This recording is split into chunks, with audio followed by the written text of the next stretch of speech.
Sound of wind howling faintly, then abruptly stops. Akash, hello? Sudden silence. आकाश, कौन है वहां? अजीब टाइम है ये बात करने का. A faint, distorted whisper, like a child giggling, but cold. आकाश, ये क्या मजाक है? मेन फोन रख रहा हूं.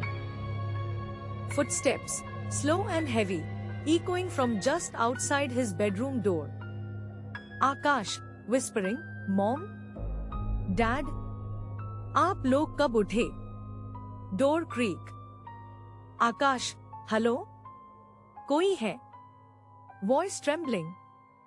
Shadow moves across the door frame, unnaturally tall and thin. Akash screams softly, scrambling back. ये क्या है? The giggling returns, closer now, right beside his ear. Voice, आपने मुझे ढूंढ ही लिया.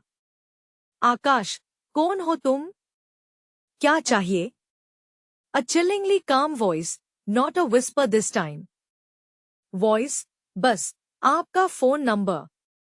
Sound of a faint dial tone, as if the call is being made from his room, not to it.